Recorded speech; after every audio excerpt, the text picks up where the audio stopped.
Let me talk to you tonight about my experiences bow hunting. The reason I want to mention it is it's not so much that I want to tell you my success stories or even my failures, or I had some of both, but somehow there's a part of me that was manufactured, for lack of a better term, when I was out hunting with my bow and arrow. Let me explain. When I was younger, my very earliest experiences with bow and arrows were like over in the willow patch. We'd just get a willow and cut it off and get a straw string and tie it at both ends and notch a spot for the string to go on each end of the willow. And then we'd pull it back and tie it again on the other end, and we'd have a bow. You could make a willow back in those days just by cutting a thinner sapling, just a pencil-sized sapling that was long enough for an arrow. You could peel the bark off and carve them, make them whatever you wanted, but that was my earliest bows. And as I grew a little older, into my teenage years, I was finally able to get a license, a hunting license. They sold them to us at age 12. You didn't have to go to a hunter's education course or anything else back in those days, at least in Idaho.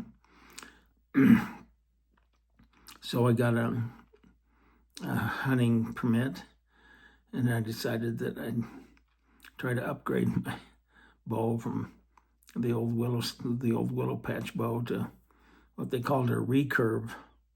And a recurve was a manufactured bow that was usually made out of some laminated wood that curved in the shape of a bow and had some flex to it so that you could pull it down, put a string on one end, and then pull it down, a bowstring, and hook it on the other end, and it would have some pretty good power to it, meaning it was a little hard to pull. And but if you pulled it back and held it and got to where you were strong enough to hold it, well, then when you released it, it had some pretty good range to it and some pretty good speed, and supposedly in the right hands would maybe kill a deer or something like that. Well, the whole concept somehow kind of intrigued me, and I decided to try my hand at archery. I can remember going up to a place called Copenhagen Basin, and off to one side, kind of on the north west side of the basin, there was a trail that went down, and I'd seen deer tracks and a lot of things there. There were boulders not too far from there that you could see where the deer had laid down under the boulders in the shade. And some of the tracks were quite big, and it interested me, and I thought it might be a good place to hunt. And it just so happened that there was a couple of boulders that were almost side by side, and there was kind of almost a natural teepee tent made out of the boulders where they came together. That was a place where I could crawl under and actually sleep. And I remember taking my motorcycle up there and parking it off to the one side of the Copenhagen Basin, and then walking down to that spot and sleeping under that rock. And now that I think back on it, it would have taken a little bit of courage, because it was quite a ways away from civilization, and there was a lot of wildlife and critters and things around. But it didn't seem to bother me as I think back on it. There's a time or two when I got a little nervous when I was younger than that, but and especially if you could hear something, you started to wonder what it was. But at the same time, I grew to not be too concerned about all the little noises and just realize that there were critters out there, and most of them were deer and whatever, and occasionally a twig would snap or something would happen, and there you were. Well, I got up on top of those big boulders that I slept under the next morning on one of those days, and thought that I'd try just standing up there on top, because it was high enough up that I didn't think anything passing on the trail down below me would see me up there. And I waited for a deer to come by, waited and watched and listened. There was always time for thinking, and I have to admit that of all my bow hunting experiences, that the takeaway wasn't the actual hunting. It was the solitude in nature that I seemed to benefit from the most when I look back on it, especially. I couldn't take people with me bow hunting because they would make noise. I did take some of my kids sometimes later on, but I'd have to teach them how to walk, how to put their feet down, how to check the wind, and all of that. Well, anyway, back to my teenage years, and this boulder that I was standing up on, I was standing there, and no deer came by, but pretty soon there was a coyote that came by. And coyotes are usually pretty smart, and they have good noses. Somehow it didn't know that I was up there. And I can remember holding back my bow and pointing it at the coyote. And for some reason, I held just a little bit too long or something, because it kind of stopped down below me. And it looked around like it was thinking something might be out of place, but it couldn't figure out what it was. And then it just trotted on up the trail. But that was my first very close encounter with a coyote in the wild. And it was kind of fun. I can remember being under that rock and thinking about getting out and going hunting in the morning, because it was sometimes a little chilly. I'd like to stay in my sleeping bag as long as I could. And sometimes when I'd get out ready to go, the deer were already out and moving a little bit, and I could hear them off in the distance, something moving, and I thought, well, it's a deer. So I'd listen and be real quiet. Pretty soon I'd hear this sound they'd snort with their noses. I did it with my mouth there, but they'd do it with their noses. And I found out later that they did that to warn their young ones that something wasn't quite right. A deer couldn't smell me or see me, but she could smell me. And she listened a while, and then she blew the alarm. Well, that was only one of many experiences that I had when I was a teenager and trying things out with my bow. I can remember once shooting a beaver in a pond that was swimming, and I felt really bad about it ever since. I was just ready to sharpen or see if my skills would pay off, I guess. And there was a beaver out in the pond. I wasn't sure I even thought I could hit it, but I shot, and sure enough, I hit it. And I'm not sure what happened. It went down under the water, but I felt bad about it ever since. I didn't think I should just be showing off and ruining a beaver's business or family life or house building or whatever else they had going on. It wasn't a good thing to do. It was something I've had to repent for. But it was part of my, like I said, Thoreau used to call it passing through the hunter stage of development, to where hunting didn't matter so much, but the outdoors and the connection you had with nature was really important and meaningful to me, especially in hindsight. And yeah, I probably wouldn't have gotten out there originally if it hadn't been for the lure of hunting. But I did. And I hunted some other things.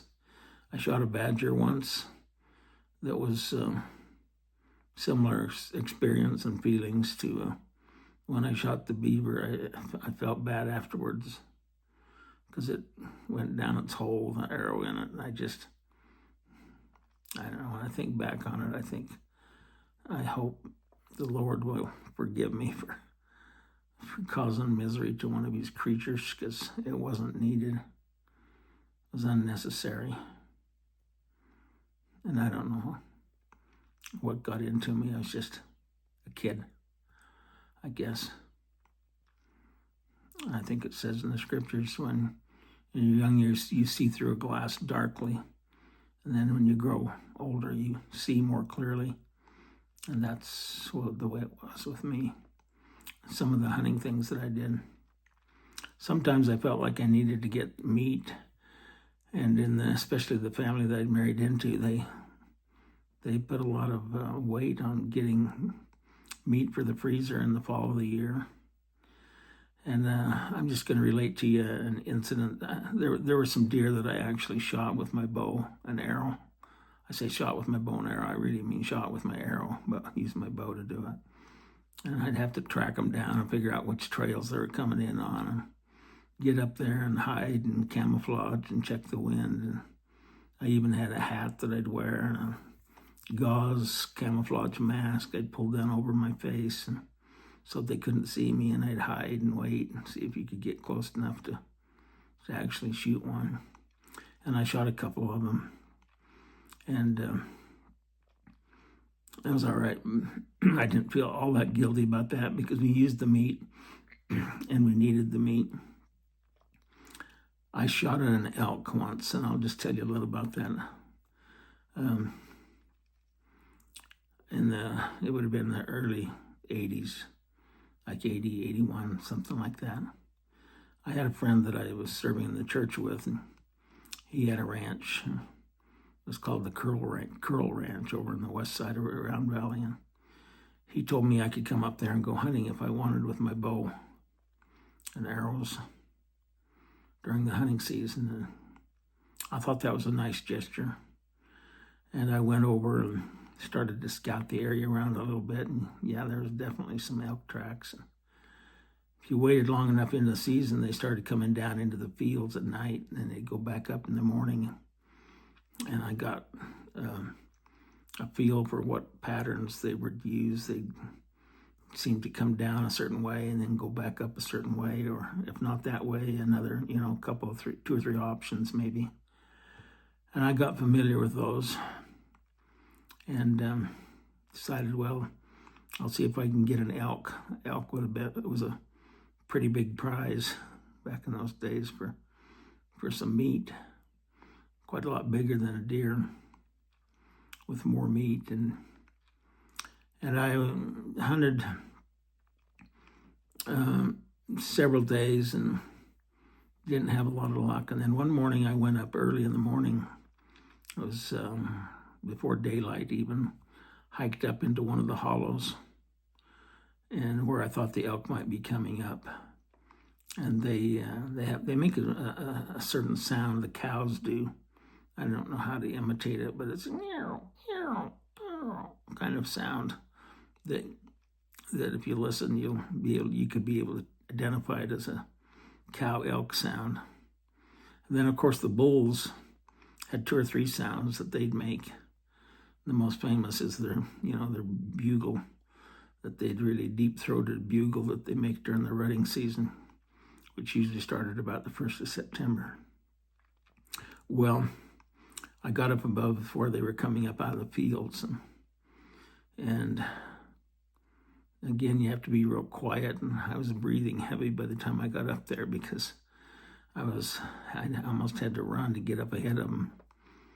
and I could see and hear them down below me, and I thought they were coming up this one hollow. I think it was called Dry Hollow. And then all of a sudden there's something changed, and you'd listen, and I could tell that something was changing, and I don't know whether they'd smelled me or something else, because I thought they had the wind in my favor, and I still think I did, but for some reason they switched over to another hollow, and I could sense that.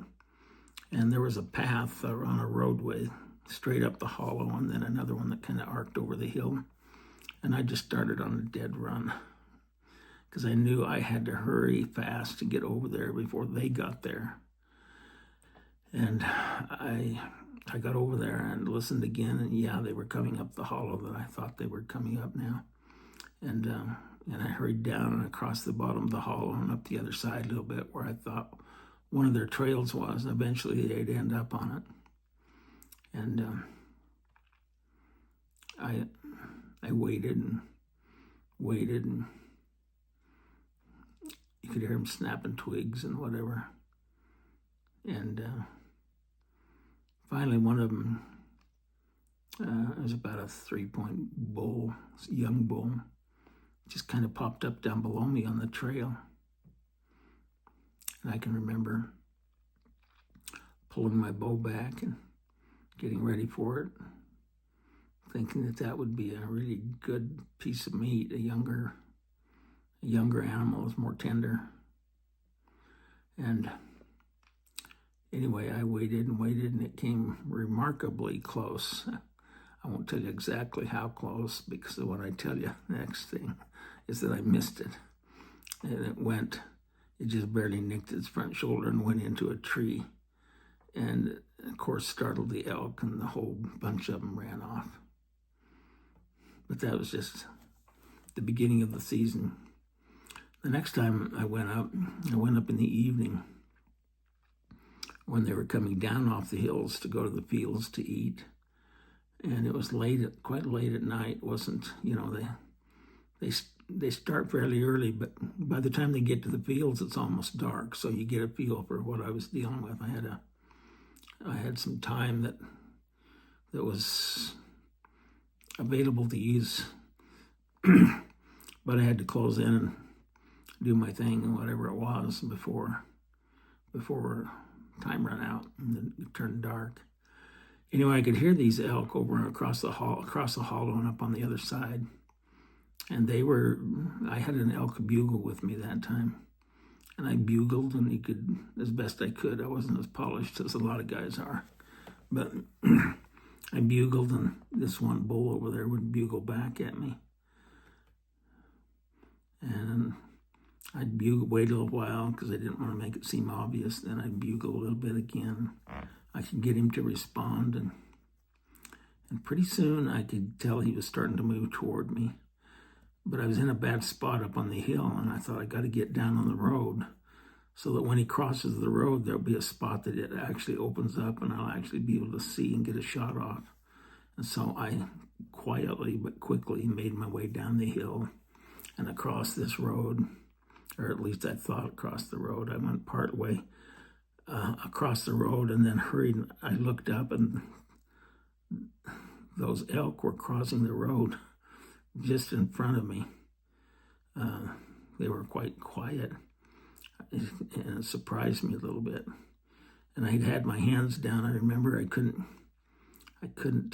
move, because this bull, kind of an odd looking bull. He was a big bodied bull, but his horns came out and then went up, and they just forked slightly, but they were big horns. And then he had some what they called droopers, some horns that came out and then went straight down along the side of his chin, down toward the ground a little bit. And anyway, I could tell he was a big-bodied deer when I saw him, but he was looking right at me. Now, keep in mind, I had my camouflage clothes on. I had a camouflage netting over my face. And I knew if I just stayed perfectly still and didn't move, he would eventually decide whether I was something to be afraid of or not, and then move on. So I had my bow was down to my side. I couldn't bring it up into shooting position or anything. I just had to hold perfectly still. And I did. And that bull went down, started moving across the road, and there was a little, excuse me, there was a dip on the other side of the road, a wash, I guess is a better way to describe it. And he went down across that wash. And as he went down in there, I thought, now's my time to pull the bowstring back. I had a compound bow now. It was the kind with pulleys that would give you some relief at the end of the pull so that you could hold it longer. And I pulled my bow back as he was going down into that wash. And then as he came up the other side of the wash, not very far away, maybe 30 yards, as he came up, he stopped partway up along the embankment and looked back. And that's when I let my arrow fly. And everything that I'd read about how to track them and how long it took them to die, and that they'd run and you had to follow them and track blood trails and all that turned out to be not needed, at least in my case this time, because when I shot the arrow, it went in behind its rib cage. It was angled away from me.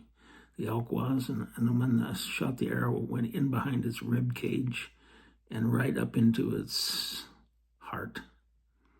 I found out later when I was cleaning the elk out that arrow had actually stopped right in its heart. And I'd never seen anything quite like it, because when I shot, the elk just dropped. Just boom, down it went. And I wasn't expecting that at all. And I went over to it. Yeah, it was kicking a little bit, but hardly at all. And the minute it was dead. Which, in hindsight, I'm kind of glad, because I don't like to see things suffer. And I was glad to have the meat. Well, as it turns out, by then it was almost, by the time I got it cleaned out and figured out what I had to do, I knew that I had to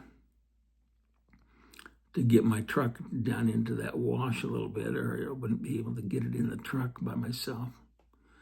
And so I drove my truck down in there, but when I did, it was only a two-wheel drive truck, an old Ford, an old blue Ford, and it didn't have a lot of gumption, for one thing, but it wasn't that so much. It didn't have the traction to pull up out of the wash, and I'd spin some wheels, and I didn't know what to do. I hadn't loaded the elk in the truck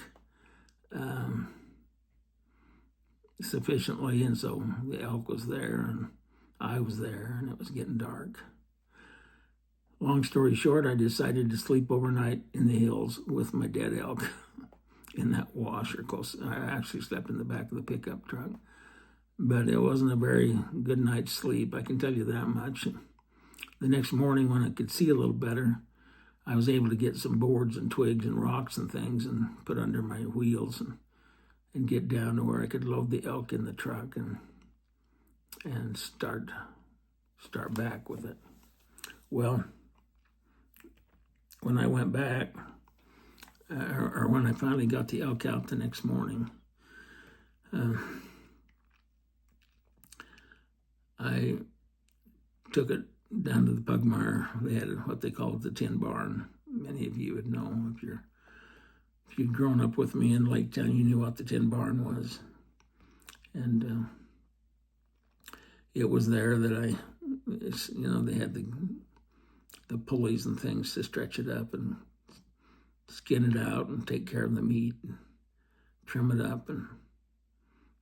And I can remember the owner of the ranch had heard that I'd got something and came over to see it.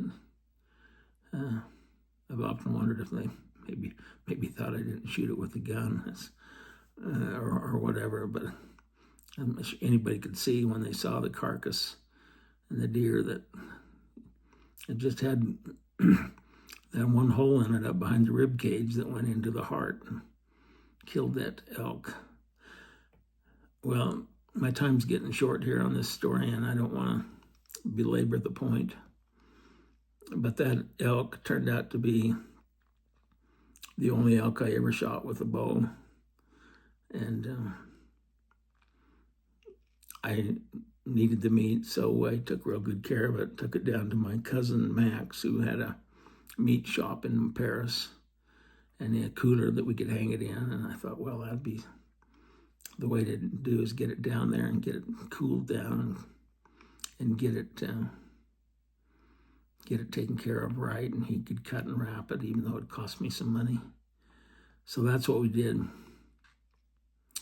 Now, I said long story short.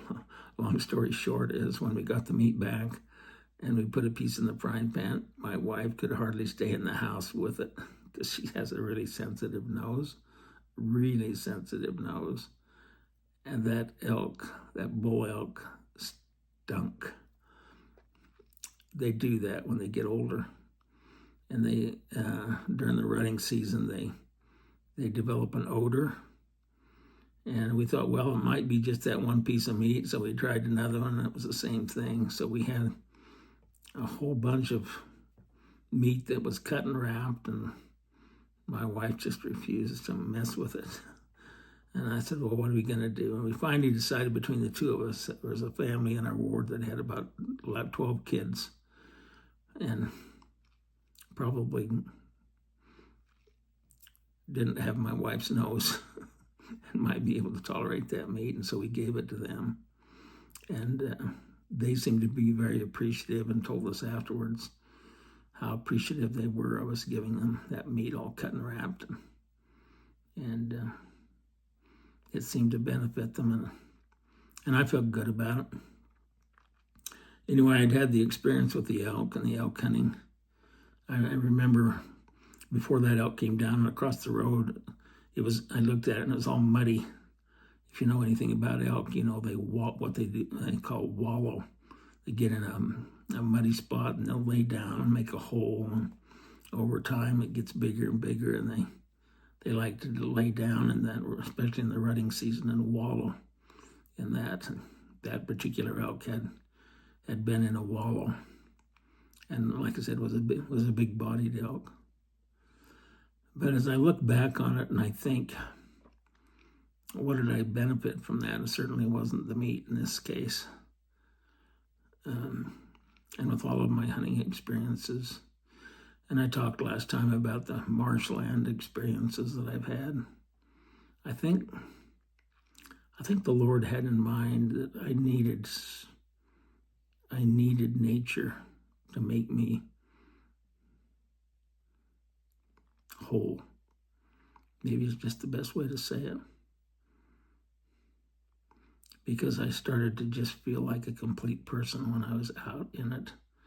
And it was quiet. I could feel the wind blow in the trees, and see the sunrises and sunsets, and hear the sounds, and see the sights. And always thinking about who I was in the whole scheme of things. And I think it was that was my payoff for those kinds of experiences. They were, even if I didn't get any elk or shooting or anything else, even in the deer seasons, I might maybe talk to you more about some of it later, but even when I didn't have success, I had success because of the things that I saw. Once when I was hunting deer, a little fawn came right into my blind, almost by my feet. And I was so quiet, and it came into my blind, stopped and just looked at me. Big, beautiful ears of a little baby deer. And then it just run through the trail because I was all camouflaged up and it didn't even know who I was. But those are the kinds of things that you take in through the winter with you. And when you're laying in your bed in the winter and the winds howling outside. You think back on some of those experiences, and they feed your memory, much the way experiences that I've had with my family feed my memory now in these aging years of my life. I think back and ponder and remember the good times that we've had, all of the different things that we did. Most of the credit goes to my wife. Maybe I'll talk more about some of them later, because I've decided that I'm going to have more of the white shirt nights where I talk about her and her contributions to our family, because there were many, many, many, many, many. And the reflections that I had during the wintertime of the summer and fall hunting seasons were beneficial to me.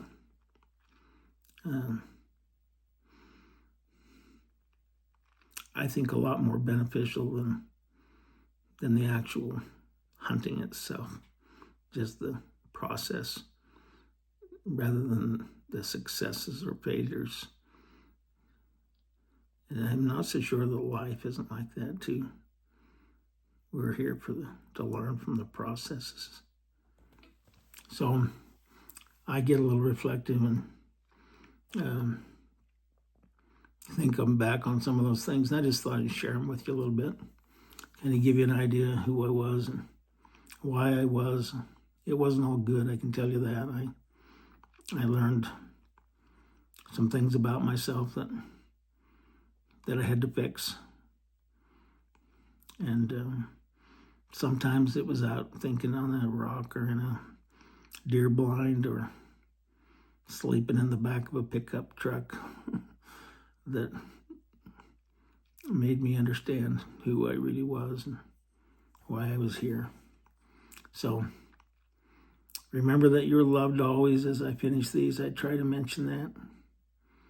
I wish I could just see you as you watch, but I can only imagine, and hope that you do feel the love and concern that I have for you. It's really why I do all this.